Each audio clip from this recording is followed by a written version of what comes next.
Awesome. Welcome to another podcast episode on A Podcast. Your host, Stephen Maxted. Today we have Nate Matthews. I'm not even sure where to start with the title today, Nate, pardon me, Matthews here. But Jesus, as I'm shortening your name, hybriding them. It's been a long day. Not enough coffee, or too much. You're a teacher. You do media. You also teach different parts of media amongst a long list of other. You pretty much teach the whole school, from my understanding, what we were talking about before we got on here. And you're out also doing content at special events. That's where we met. And I said, we got to have you on the pod here. So welcome. And I'm excited to dive in today and learn more about you, Nate, and your exciting journey into everything you do with film and raising young minds, I guess, as it were, through school system. So thank you for making time to be on the episode today at the end of your long day. And I'm at the end of my day here. So awesome and welcome. Thank you. Thank you. Pleased to be here. And Nate, let's start off with what are you doing now? I know I will not do it justice to what you just described. So what are you teaching nowadays? And then what are you doing on film? What's happening? I know it's kind of wild. I've been a teacher for about 16 plus years in a high school in Niverville, doing physics, math, music production, and even photography this year. So they have me kind of doing some of my passions and then some of my teachables as well. And it's been a first for me on the photography side of things. And then even next year, they're getting me to shoot, to teach some film as well. There's like a whole new big business coming to Niverville, actually, and we're trying to find a way to actually partner together with them. I don't know the big details on it, but I think there's like this like crazy big screen similar to the Mandalorian where you can kind of put whatever video you want on there. Right. And that instead of having a green screen, you actually have like this really cool video, and the lighting is a lot more right to begin with. So there's a lot less editing you have to do on the VFX side of things. Cool. And we're going to be trying to find ways to partner together with our students to utilize some of that technology to really like dive into really using the resources we have here in our town. Very cool. And I had heard about parts of this project. It's a long-winded story that I'm not going to take over for today's episode, but some of my buddies work in film. I had heard some things about it. They're really pumped about it. And that's super cool that you guys are starting this from very early stage with these students to get them experience, especially for an industry that you guys are going to try to grow in what will probably be soon enough a city. If it is not already considered a city, it's still a town. Well, it is considered. Does it count if you have a McDonald's? Like, we're getting a McDonald's here in town. Okay, flex away. They tore down a gym so that they can make room for McDonald's. Oh my gosh. Yeah, so the gym is so gone. Painful. It hurts my gym soul. Is gone. Welcome McDonald's. Yeah. Maybe that is exactly how you know it's becoming a city. Exactly. Priority. Exactly. So yeah, they have the new restaurants that are coming to town. So that's the newest one on the list there.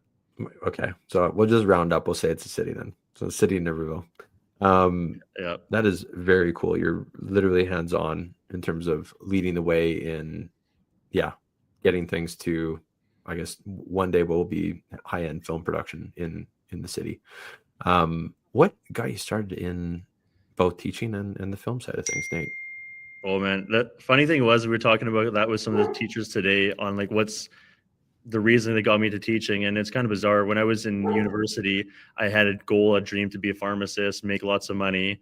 And I got an advice being like, hey, all you need is be average and you can kind of become a pharmacist. And so I aimed for the skies, went for my B, got my B. And they're like, what are you talking about? You need like A to A plus. Didn't get in, got my science degree. And I'm like, what can I do with this thing? Teach. And that's what got me into teaching, honestly, which is whatever, not one of these crazy things where it's like, oh, I always wanted to teach as a young kid. No, it was just out of necessity. And I've grown to like it more and more over the years, which is good, I guess. Yeah, well, good. Yeah, 16 years of doing it. You hope that you do have some enjoyment out of it, but that's okay. I think that's a more real story, Nate. So just add this in here as like, not everyone follows the dream journey, the Disney style thing all the way through, right? The odd person, I think, does get to do that, and that's wonderful. But reality is we all got to pay bills at the end of the day, and we have to get jobs. And if it's something that's more like applicable, that's probably one of the realest things I've heard on our podcast. So thanks for sharing in that way. And sorry, I'll let you continue your story. Want to No, that's highlight the fine. authenticity here. Like, you're not pumping tires. Like, hey, I always wanted to do this thing. This is the way life happened, and this is where I'm at. Very cool. Exactly. And I had to even fight a little bit tooth and nail in my whole process too. There was like one teacher that was my like CT where he was kind of grading me, and he's like, I don't know if you're really like wanting to do this. And I'm like, yeah, like I want to do this. Like, I'm paying to be here. Like, please give me my pass so I can keep on teaching. And obviously he Cool. did do that in the end. But yeah, on the video side of things, it was one of the things. I volunteered at a camp being a boat driver and a cabin leader for over 10 years. And during that time, when it was like a rainy day, I would ask the photographer, hey, can I help out with you? Like, I know that you're like so busy, you're always doing something. You can have a little bit of downtime. And then I would grab a camera and take some horrible photos. Have no idea what I'm doing. And that's kind of how it started anyways. And then I went from there to asking this guy too, even like, hey, what kind of camera should I get? He suggested a Sony. So I went out and got one. And that was kind of what started it off. And I think what really grew it too was this idea of community. One of the first times I had my eyes opened, there was a group of probably 10, 15 photographers that all got invited to just hang out, learn a little bit more about the camera and like how to take photos. And I ended up being a part of this, and I got to see other people work in their craft, being able to like tell people, hey, why not move over here? Why not do this? Can you lift your hand a little bit more over there? At the time, I just was like, oh, you just click the button and go. And I didn't realize that it was actually a little bit more to it. You actually had to like direct people. You had to make people feel comfortable in front of the camera. There was so much more to it than I really realized. And I thought it was like super cool to actually recognize that there is like so much more of a balance between the photographer and the subject. That's really awesome. And do you find yourself working? I mean, because there's different photography. There might be a better word for this. Styles and things out there. Like, I know a guy that I met kayaking, oddly enough. He was but he was like a nature photographer. And so he's just trying to get the right angle and right stuff for birds a lot of the time is his niche out there, like owls, all these different herons and stuff. I learned a lot from following his page. I'm not a bird expert, but he's trying to go for that kind of thing. And what you described there, I think, is more individuals in terms of like modeling or different. And well, the shoot that you were doing the night was kind of red carpet thing for the Nightlife Awards here in Winnipeg, which was super cool. So you find that you're doing more portrait style stuff or with people versus, like, I would call it nature or whatever. Like, I'm sure there's a laundry list of topics you could be as far as the photographer goes, but is that kind of an area that you focus on a little bit more? 100%. Yeah, everyone kind of finds their niche, and my niche would definitely be within people. Like, I love doing fashion stuff. I love doing weddings, but the unifier is definitely people within everything that I do. I find that just like the material itself is just a lens to just more interesting final products. And just even the different kind of businesses that I've worked with in the past couple of years, it's been very interesting, very kind of cool. The most recent one, I got to work with Crown Royal, and went down to got to go to the distillery. That's and apparently very few people get to do it. They had like intense security there as well, where they would check your ID upon entering, and they had like a whole checklist being like, okay, he's now entered the building, and then on the way out, okay, you're out of here. Even when walking around, they take everything extremely serious, safety wise. No cameras, no electronics, no even watch was allowed to be brought into the distillery when we actually walked through there. So all we got to do was kind of write stuff down on pencil paper or just view it with our own eyes. Any of the filming I did was outside of there, just in their kind of staff lounge area, but I wasn't able to bring my camera into the actual distillery. That is super cool. You know what? I bet you it's just like lots of trade secrets, other little things like that. Like we probably take for granted, or in a weird way, like the way that I would just kind of be like, haha, like whatever. This is, you're saying like kind of like security wise or whatever. But you look at other competitors in that industry, I'm sure that they would pay a lot to know, what is going on behind the scenes there, and how do they do this thing, or what is this, whatever it is, whatever's involved in making Crown Royal, outside of the basics that I know in agriculture from the side of inputs going in, but the processes to turn that into the alcohol that they do, or flavors and everything like that. So that's really cool. That's gnarly. When you're talking about I think of the Willy Wonka like chocolate factory tour. Was it like that at all? There definitely was like some gigantic vats that you could like lose yourself in. Yeah. That had the yeast that was transforming it into alcohol approximately up to 10 to 12% before the distillation process happened. And it was all in different levels of it too. You could tell by like the yeast doing its job by having all the bubbles within there. And once that kind of like diminished or decreased, then you could actually then send it off to the next process. And there was even one room that had a power engineer along with two other guys, had like 5 screens each, and they're all kind of making sure that, okay, is the yeast actually like fast enough? Is it doing its job to the right level? Does it need to have like temperature turned up or down to like slow or speed up the process? And as well as everywhere else along the line, because if all of a sudden like something is like too fast, too slow, it either like causes a bottleneck or whatever. And they're constantly monitoring all this stuff. And the one big takeaway too is that at this place, like as much as there's that technology, they still have personal taste testers that once a year go through accreditation to make sure that they're like up to standards to recognize what is a good tasting whiskey versus one that's not as good tasting. And with even in the grain, they'll have the grain trucks come in, they'll have little prongs that kind of go down, testing 5 different areas within the grain. And if it's more than 0.05% non-grain where there's like bugs or this or that in there, they'll actually tell that entire truck to turn around, go away, and wait for the next truck. And they say that happens up to 1% of the time, where they'll actually just tell the grain truck to kind of eat rocks and turn around and go away. Very cool. Yeah, it's a better word for that. I used to work in literally grain for a bit of my agricultural days before I got doing this stuff. So I know, definitely a lot about that in terms of what is it called? It's not like waste or something, but if it's over a certain, it's something like that. Well, and even in the waste that they have, like their main products that they're using are either corn, rye. There's a third grain, and then the last one is the one that's produced from it all, kind of a silage, where they'll actually sell it back to farmers to feed their cows and cattle with. But there's no alcohol. There's no alcohol in it. yeah, and I've heard that from breweries as well. They'll take the, oh my gosh, this is another word here, sludge, like silage.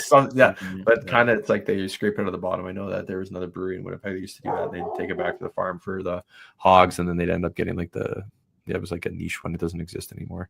That is really cool. And it sounds like you had like a great experience getting to learn more about all that within that space. Ultimately. 100%. It was unbelievable how much some of the guys knew about what they're talking about. And ultimately, all that stuff just gets shipped over. Like they ship it up to 70% alcohol in train cars off to Montreal, I believe, where they end up like actually doing the mixing and then dropping it down to that 40%, adding in the water and this and that, and actually making it taste the way that we know it tastes and stuff. That's wild. I didn't know that. I thought they did all of it right there. No, like all the bottling, all that other kind of stuff is done somewhere else. Here, they just like do all the distillation. They get all like the main ingredients that will then be mixed together to make the various whiskeys. Back in. Did you get to taste test on this tour at one point at all? Did you get to? Did they give you any? I was like, can I have some whiskey to take some product shots with it? I did legitimately take some product shots, but yeah, I did have end up one shot in the end. It wasn't like some of them on the taste testing day when they were at the Gimli. There was probably about 15 different types of whiskey. Now they did recommend that all of them have like a cup to like kind of put it into. So that you're not going to be like drinking like all of the different whiskeys. Yeah, I'm sure it'd still be a fun thing to learn and explore that. It's one of my favorite things to do actually when I travel is go for a food experience, whether that be food and drink. Sometimes we're going for ones where you get to go on like a coffee tour and so like Central America and stuff. Those are really cool. Chocolate, coffee, that kind of. I always find them so fascinating. I feel like this would be a very similar style experience. So the more I can go and learn, or wineries out in BC, I've gone for some of those and the Okanagan there and stuff, and it's always such a great time. This is just our Manitoba experience, but a rarity, as you mentioned. Not everyone's getting to go behind the scenes and do a photo shoot like that, or tour and then do some photos. So that's a really cool company to work for. So did your, I guess, result, your product, your services end up being out there, your visuals and stuff that you created for them? I'm hoping sometime soon. Actually, one of the videos just got finalized just today. So we shall see when they do. I'm kind of like waiting for it. My laugh's actually in one of the videos too, so you can pay attention to that. Cool. That's super awesome. And so is it mostly in that industry that you find yourself getting work? Although you said it was people, so it's kind of you're doing a little bit of product and then maybe some folks on the other side. Where do you find a lot of work coming from for you? I feel like it just varies just so much. That job actually even came about just from a connection that I had made with a photographer a number of years ago when I shot with Super Lube. She was a photographer, I was a videographer, and that's so cool. And right, and so it's these types of like small connections that actually make a big difference. And I've actually even thought about like one day maybe even making some videos, like not sure what I'd name it, but like the connections, and then like just talk about like how this one job came about because of this, or this next job came about because of all these like various things. And so you just never know where like your next job comes, because even that one was like a last minute, like 1 week prior to that, had no job, and then all of a sudden they just invited me saying, hey, is this something you want to do? And all of a sudden it came to be within a week. That's awesome. I love hearing those stories too. Once in a while it happens with us with the random stuff. And I mean, well, our connection, we just met organically. I guess that we could highlight that one here right now. Exactly. On the carpet, I was like, bro, what's your name? Let's stay connected. Right. You're just like pose, energy. Yeah. It seemed very natural. I have done some I've been on the other side of the camera instead of just being on video here on some shoots and stuff before too. So limited experience, but nonetheless had some experience going that way too. And that's really neat. What's one of your favorite things to shoot on that end of things? One of them is fashion. I had the opportunity to shoot through Swish Studios, which I'm kind of affiliated with on the fashion side of things. Sweet. And we got hired by MPG Sport, which is an affiliation of Mondetta. Yeah. And there was an indigenous artist named Jackie Traverse. Cool. Great designs. And they partnered together with her, put her designs on their clothing. And we had the opportunity to interview her, chat with her, get to know her a little bit better. What actually makes her tick? Why does she kind of do the things that she does? And I was the one that was kind of in charge of doing some of the video for that. And then we had Danny, who was the photographer on that side of things. Danny Shumov. Shout out to Danny. Yes. Everyone that you just mentioned. That's super cool. That's okay. So fashion's one of your favorite things. And is there particular company you've had a favorite shoot with along the journey? Well, business wise, that would definitely be the biggest one that I've shot on there. Yeah. As for like just cool opportunity, I went and shot in Toronto for the fashion art show last May, and it was like 4 days whirlwind. Starting on the Thursday, you get there like 4 p.m. or earlier. We'd get there like usually an hour ahead of time, prep everything, get going. We'd shoot till 11. I get my bus ride back. By midnight, I was at the poutine shop, and I'd stay there till 2, 3 in the morning, chomping on poutine while I'm editing videos. Wake up early and then kind of like do the final touches to the video, and then like recycle and do that again for like 3 more days after that. And it was just a pile of fun. Like you're just meeting so many like talented, unbelievably talented people, both on like the photo video side, but then even just the models themselves. And everyone is there just for the passion of like making clothes, and of course the clothing designers. The name escapes me.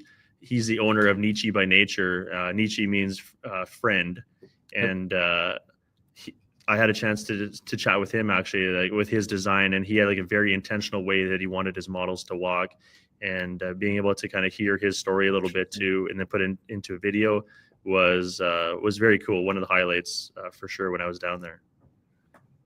That is super cool.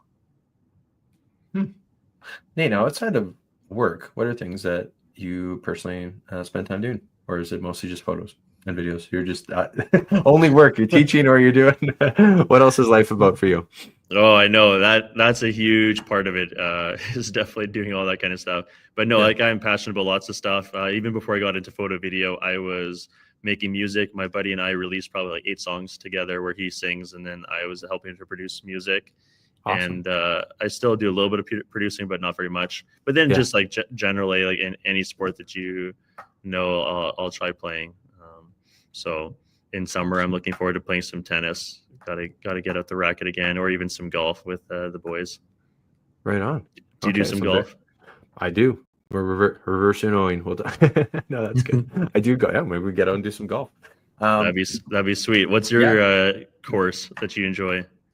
I go a bit to Southwood. That's close to me logistically, and a few family members have memberships there, and I'm there too. So get out there a bit. And where else do I go to? Just kind of depends. Some of it's like tournament golf, like fundraising and stuff like that. It's a big part of stuff I do, and I love going out for the Texas Scramble style thing, or Scramble, whatever we're calling it now, kind of thing. So those are kind of my niches. There is maybe I can get out once a week in the summer and go do that. What's another one? There's another one just south of the city here. They're kind of almost like neighbors going down the gravel road there, though. Near the Barrier Park. Maples. Okay. I don't know. I I've think it's like, never been there, but that's yeah, a nice park, that's for sure. yeah, it's a nice spot to go. How about yourself? Do you play in town and at Niverville there? I'm from Steinbach, but I actually play sometimes the Flying, but I love Corey Oaks as well. Oh yeah. Was it? Wait, is that the one in Steinbach? Corey Oaks is just outside, and it's actually a 27-hole golf course. Yes. Okay. Sorry, I get them mixed up sometimes. But there's also a really nice golf course in Steinbach then. Yeah, and that right? one's called the Steinbach Flying. And oh, that's the Flying. Okay, sorry. Growing up, I actually had a membership there for I don't know how many, like 6-7 years as a junior. Yeah. Oh, cool. Dang. Did you play in tournaments and stuff as a kid? Oh no, like I was on the golf team, but I don't know if I was out of pity or out of like that nobody else played at the time. But no, like I'm like a mid-90s kind of golfer. Hey, there's some pretty crazy stats about anyone who can break 100 golfing, actually. And not to just pump tires, but just I always review analytics, so I take it easy on myself. It's pretty rare that, if you could do a bunch of those things. And so you're probably in a very small category of folks that can even do that. So, well, then, hey. Yeah, there you go. Yeah, awesome. And what, I guess in the photography school side of things now, you mentioned maybe before we even got on here, favorite subject to teach, and what does that all look like or entail for you right now? It sounded like you've done quite a variety of the education side of things, and although you're maybe heading more towards photography and now leaning into that for both daytime and nighttime, so to say, but what are you all teaching at school? So my favorite by far is probably physics, and it's just because the kids I'm getting in there are like hungry to actually like do work and to learn. Right. And there's very little to zero behavioral issues going on there. And the funny part was at the end of last semester with my grade 11s, I asked them a bonus question at the very end. They're like, what was your favorite, most memorable part of class? And I even put in brackets, if you want to lie and make something up, go ahead. And there was a couple of them that ended up being like, I loved when you taught in ASMR one day. And it was because everyone was going wild for whatever reason. So I started talking like quieter and quieter until all of a sudden I designed like this ASMR persona. And then I ended up like teaching the rest of the class like that. And apparently they loved it. Anything to grab attention sometimes, right? Because I think that is probably a challenge of teaching because of phones and stuff like that. I was just talking about this afternoon, actually, in terms of dopamine and a little bit more general, like focused on social media stuff, but because our attentions are so light, do you find a pattern with having to grab attention from students nowadays? To some extent. The nice thing is this year we employed a policy where there's to be no phones in the classroom at all, in the sense that like if I see your phone, I'll take it and you don't get it back for the rest of the day. So it's really minimized kind of phone interactions and compared to what they once were. Like obviously I'm not naive. There's going to be people that will like hide it, or like if all of a sudden I turn around, they might like look at it. I can't stop that. But in general, it has dramatically decreased and allowed them to kind of live in the moment. And even for myself, like I intentionally will put my phone into the closet and not touch it, just to be a good example to them too. Being like, hey, like if I'm asking you to do this, I'll do the same thing. And there's times even at lunchtime, I'll go down to the staff room and I completely forgot that I'm like, oh, I left my phone in my classroom, just because it's not something that you're thinking about, and it's not a distraction. Awesome. That is really cool to hear that being implemented. I think that's a huge thing. I remember, I don't think we hit quite, I think it was like Blackberries were just in, like, so not quite full iPhone. Maybe iPhones were just creeping in when I was in high school, but they were kind of an issue. But like T9 was the way around it. Like it was, you didn't have to be on like the touchscreen. You could memorize where that was, and maybe that's really well. I think you're maybe a couple years on me, but you're able to just like do that off the side. Like it wasn't really unknown, but it was so basic. There was no sharing of, so quickly with social media and pictures and stuff like that. So it's cool that you guys implemented that, and it's having an impact on, teaching in that way. I know back in the day, like people would like have their wired headphones, and then they would just like hide them over here, and then just pretend to be like listening to music or something, sad or this or that, and you're like, oh, you're actually on your headphones. Nowadays, everything's like wireless, or you have your Apple Watches, and even just like the advent of AI. I try my best to embrace it because I know it's not going anywhere, and you just have to find ways to actually like utilize it within your assignments, and to be able to encourage them to be like, yeah, you can definitely use this. There's going to be limitations, and you should recognize them. When I teach my music production class and they have to write the lyrics to the song, I'm not grading them so much on the actual writing of the lyrics, because I'm like, if you want to use ChatGPT to help you out, like to give you a good starting point, go ahead. It's going to be more along the lines of like how they're actually like putting instruments together. What is their chord progression they're choosing? How is the rhythm, like volume wise? Like what are your choices there? That's what I'm looking for. It's a little bit less as to like what's your word choice, because then I'll be teaching ELA. I'm so glad you brought this up. That was actually going to be a next segue in here, is how are you adapting with the use of AI? And the crazy thing that you just brought up was writing songs. It's not something, I am not musically inclined, but we were joking on the weekend watching date stamp this a little bit, but the recent UFC thing, I'm not a huge fan, but once in a while I want to see one of the fights, and Patty was just in the one, if you follow that at all. And when Buddy was telling me a super funny story about potato pancakes, I'm like, let's turn that into a song. And I used ChatGPT to turn, I forget, it was like the love of latkes or something like that for potato pancakes. And it wrote out this whole thing. It seems more like a poem or like a rap in the method that it had written it out. And I'm not much of, like I said, a singer or any kind of tune guy. So I just kind of read it out to the group, and we had a good laugh about it.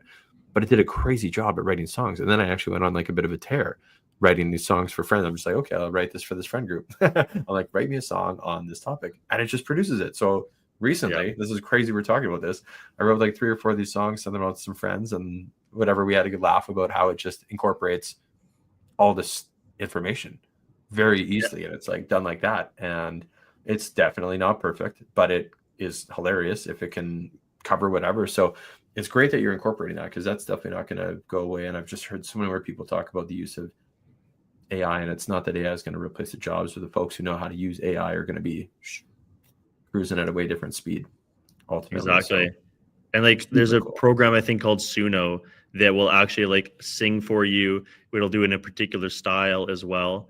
I'm taking notes, man. it's unbelievable what it can do. Like even a year ago when my buddy first told me, I'm like, yeah, but you can tell right away is like this stuff is garbage. And then he sent me something, and I'm like, no, this is legitimate. Like it could probably like trick you into believing like as an actual legitimate artist some of these songs. It's unbelievable. And again, you can do exactly that. You can like give it either specific lyrics, or you can even just generalize it, being like, hey, write a song about a guy that whatever else drove over his chicken on the farm or something. Yeah, no, 100%. Well, maybe I will go. I forget what I even told it. I gave it like 2 lines of information. I mean, we use it quite a bit to write different captions and stuff on the marketing side, or for helping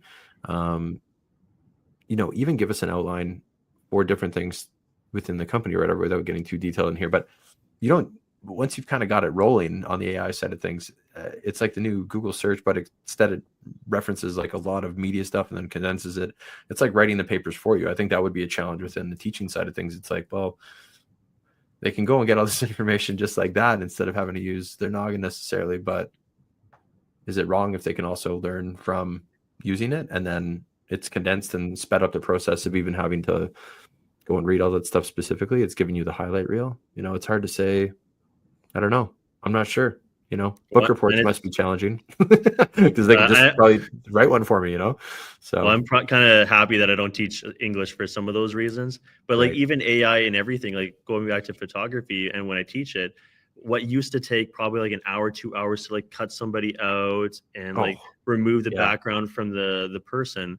If you want to do a good job, it would take over an hour, especially depending upon hair and stuff like that. And now you can click it and it's done in a matter of like 3, 4, 5 seconds.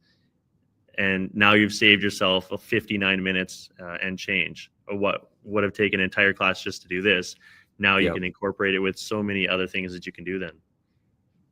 I love this topic. I'm glad we went down this path today. What kind of programs are you guys using for the editing side of things there? With the photography, we're going to be using Lightroom. So it's an easy way to just kind of cull through them, the photos, make a choice as to which ones are your favorites, and then do any general edits you need to there. And if you need to go a little bit more specifically, then you can go into Photoshop. And that's generally what we do. Now, I do have another photography class where there's not enough resources and we're having to use iPads. I felt like I'm like the grandma teaching like how to use an iPad for photography, and then we're using Canva. I see what you mean. Okay. Then we use Canva, and then we use Snapseed to do some editing as well. It's not ideal, but it gets the job done, I guess. There's concepts that I'm teaching that will reign true with an actual camera or not. But it's a little bit less inspiring when you are just holding your iPad like this and getting somebody to pose for your picture. I could see the limitations with the iPad side of things for sure. The one area where I've spent a bit of time in, but we now use a couple different programs. We get a video guy on the team too that helps with even captions from here and stuff. We use AI tools to help speed up that process. But even Canva is pretty good. And when I started using it a few years ago, it was very basic. It was like, I don't know, basically like not a big catalog of stuff you can pull off of there. And then once you did, it was like whatever. But the advancements on there for things like background or highlighting around, your figure, even the stuff that we do for whoops, using one the wrong way because it's a mirror around your person. And then you have the little like white line around that or darker line. It's crazy impressive. And there's always updates happening to that software, it seems like. So I don't know. You're right. It used to take a long time and it used to be trickier to do, right? There used to be a certain skill set you would go and take a lot of education to go and pursue that stuff. But it's almost like a next tech revolution in a way, right? Oh yeah. Just a click of a button. And they are super like working well with schools. Like they actually allow students to use like the pro version. And it's awesome for them to be able to do that without having to like pay all this crazy amount of money. They're able to utilize it and then to do it within their educational process. Like even I gave them an assignment recently where they actually had to redesign album. So maybe a favorite album of their choice. They now have to do some album cover art for their favorite artist. And do you find kids nowadays with more exposure to tech earlier on are way quicker to grasp this than maybe they were like previously? Because I'm just thinking from our era and stuff like that, we've seen quite the evolution. Like cell phones were just starting to be a thing, and now these other kids have probably like started, if they're in grade 11, I'm trying to reference the year, I don't know what year they'd be born, in the 2000s though, definitely not in the 90s, and they've started off just with iPhones. They don't really understand the struggles of T9, but without highlighting that too far, but they've already started off with touchscreens from day one on this stuff, so they're probably more efficient at using, I'm guessing, just by nature of time, like on their end of things. I know. I feel like I'd like to say yes, but at the same time, I really don't know. Like, because we think about like T9 is a technology that we did use and have to implement, or even some of the ways like what do we have? We had like that memory game, the snake game, like that on the Nokia phone. Like just like some of this stuff. I find that sometimes like kids are asking me questions like, "Well, how did you do that?" Or, "Well, like I didn't know my phone could do that." So I feel like as long as you're like open to learning. Like the technology of today, like it's going to be different, but I feel like as long as you have that open mentality, you're able to like kind of dive in and learn things. And I feel that some of the students like that haven't, they know their one specific thing. Like I know how to get onto Fortnite. I know how to like do my build and that's all they know how to do. That's actually still like new learning for them within like some of these other avenues as well. Yeah, that's really interesting to note there. Maybe that's good that we're not falling too far behind. As the other generation, I feel like I'm very much like that too. You're always learning. You're always trying something new, new app, new way, new method of doing it. And then along with the updates that come along with it, it seems like a little bit of like almost like a surf wave of this tech stuff. You got to kind of be on top of it all the time, because then there's different trends that come out of that in terms of what was the thing that just came out this last week that was an AI thing. It was, turn yourself into like an action figure. And I had people messaging me. They're like, dude, how'd you do this? I guess there was some program out there that was claiming to be the only one. I'm like, no, you just do it through ChatGPT. I just said, make me into an action figure. And I dropped a few photos in, and then it Actually, some of the photos from the event that you took. I dropped in there and it Nice, made me in a nice. little green suit thing, right? I was like, Yeah, oh, cool, yeah, neat, sweet. Like, and it puts you in the box and then copies you as close as you can. But that's I crazy. That's just like a right. thing that it does now, right? Once So and some of those things are like you said, so fast. Like I remember like the whole Bernie yeah. Sanders, like when he's wearing like the little mittens and awkwardly standing, or like Yes. sitting down. And I jumped on that like that day. Like I got my buddy over. Yeah. I'm like, hey, put on your toque. Like we're doing a quick selfie, and then we put Bernie sitting beside us, and like then I had took Right. another picture that morning, like going to school on the school bus, and then just like plopped him awkwardly standing in front, waiting for his school bus to arrive, and as soon as it's there, all of a sudden, like 2-3 days later, it's done. But it was like a trend Right. that Yeah. lasted like whatever 24-hour cycle. And even you saying that is probably an adjustment from what is happening more recently with this, just the action figure example. But maybe it's not always going to be that way. But you actually physically still went out and took photos. This one is straight up just taking your own photos and being like, "Great, me in here." It almost seems like in a weird way. I don't know. Do you ever watch Black Mirror TV I show? have not. No. Okay, don't. It's freaky, but they do like, it's kind of like sci-fi, I guess would be the category it falls into. And the more recent season they just released, and they stopped for a bit because the world was a bit hectic back in 2020 and stuff, right? But they have it's like futuristic stuff that they kind of bring in. Like one of them was where bees, I guess, like died off, and they made them all into like little robot bees, and then the bees kind of attacked people, yada yada yada. Someone hacked the system. All this crazy stuff is going on. That's like one example. And the other ones have been around using things like AI or having like the supercomputer and being able to like basically time travel is the one I just watched recently. Anyways, I mentioned it because it's going down the path of, AI robots. I'm kind of excited. I even just like my vacuum going around the house automatically during the day. That's fantastic. I have to spend less time cleaning, and there's lots of benefits to it. Like the danger of some of the stuff and why we always have to like read it is because some of it comes out nonsense. It doesn't nail it, right? You can't use it for writing all your stuff in English class, or you can't use it for all your editing because it spells some stuff wrong. Like on my action figure, it spelled my last name wrong on one of the little things, right? I got most of it right, but some of it was not so good. So it's fun, but it's not perfect, and we still need humans to do it. I'm just mentioning some people feel like it makes it very nervous. They're like, oh my God, I'm going to be out of work. And it's not going to be that way. You still need someone to teach a class like yourself, right? You can't teach someone to work a camera. So Exactly. And like even just like the small things that go along with all that, right? Like you mentioned, yeah, there's like so many like little minor issues with like how it's written, the word choices that it sometimes will use where you're like, that sounds a little bit weird. Like, why are you using that word or adding that in there? Or like yeah, you ask it to write a song about like school, and it just has to like add in 1,000 things about like class or about desks, or you're like, okay, enough. Like it doesn't have to be everything about school, like, but right. so it just goes to the lowest hanging fruit sometimes, right?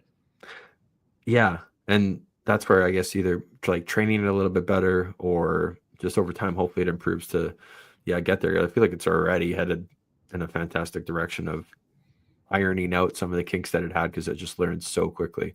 Like it's amazing to me. I was even making something today on Canva, and somehow it knew this was weird. I was making like a box for a certain background red, but I just selected the box. I hadn't chose any color. And I just said, oh, that would probably look nice if it was red. And then when I made it, it was red. I was like, whoa, damn. I was like, I know they say it doesn't listen, but I am more and more convinced it's listening. Right. Everything. It's happening. This is not, you couldn't make that up. Why would it choose red? Why wouldn't it just be a white box or a black box? Very like neutral color in the sense of, it doesn't usually, it'd be a white background. I would think that's why I was thinking like white, because text is usually, but anyway, so weird because there was no other red box. Anyways, it's a strange thing. I'm just like, the computer's listening. I don't mind it because it's speeded up, just a minute quicker for me instead of having to go find the color or whatever and matched it right away. I'm like, oh, cool, sweet. Exactly. Right, well, even Canva does that too, where it's like has all these complementary colors, where it'll even give you like boxes to pick between, where it's like these will probably look nice, and you're like, oh, that's helpful. That's very handy. right. And being able to like pull colors if it wants to match with like a logo and different things like that. I found that is a super I mean, well, I'm a big advocate. I'm a fan of Canva. There's other ones that we use too, and obviously you guys are going to be using it, and there's other programs. Is it Adobe? Yeah, Adobe is what Jeff, our editing guy, uses a lot of the time. And I mean, it's like different level, but for guys not so experienced, Canva is lovely.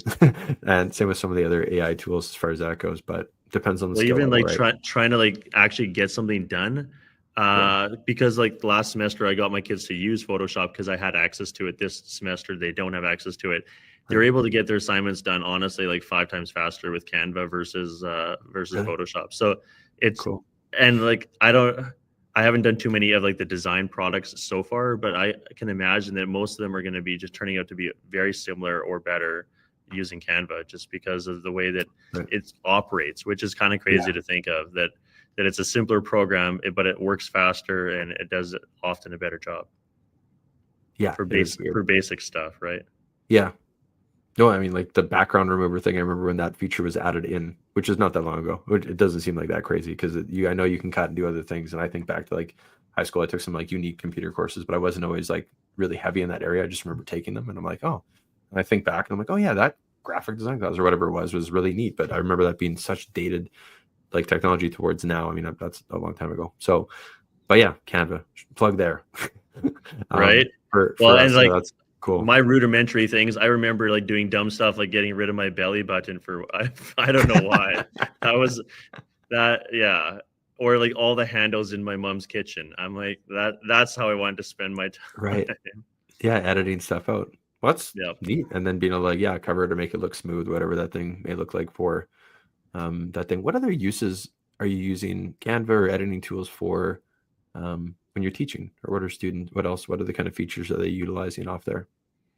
Like I mentioned, you can do album covers, and part of it was Cool. I gave that assignment was last semester. I ended up making music video for an artist, Jake Fretz, and I was like, well, if I'm making an album cover anyways, I might as well like get you guys to make one too, give it a try, Cool. and that was part of where that came from.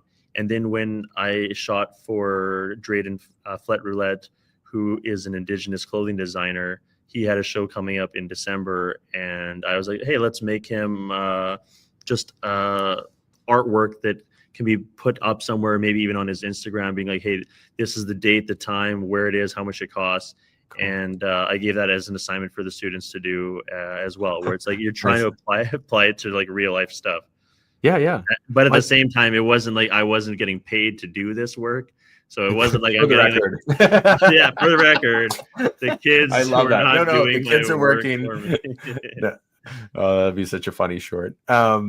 No, I totally get it. That's a cool project for them to have it be real life though, as well. Makes it more meaningful, right? When they see, hey, that was the result of our class. We chose one of these, options here for this person to use in their world. I'm sure that's way fun, or that's a real word for them to, kind of look down the barrel and see, hey, like this is where the result can go from work that we've done. So that's awesome. That's very real life. Like I enjoy hearing this from your end of things. That seems like a great time in terms of real world stuff. I mean, stuff I enjoy working on too. So very awesome. Yeah, and we're gonna try to continue to look for ways to do that too. Whether it's like trying to reach out to businesses. One time, I got paid to do this, and I did it on my own. It was like bath bombs for advanced massage therapy and doing some product photography on their side of things. And Cool. then I had already submitted all my work, and I'm like, well, why not let us open up to the students? I still have all these products with me, so we might as well like give them a chance to do that. And some of the stuff they created was like super cool. Like they went over the top. There was like some espresso, whatever, bath bomb. They ended up getting some coffee beans and then mixing it all together with everything, and just came up with some cool designs. Yeah, and everyone thinks a little differently.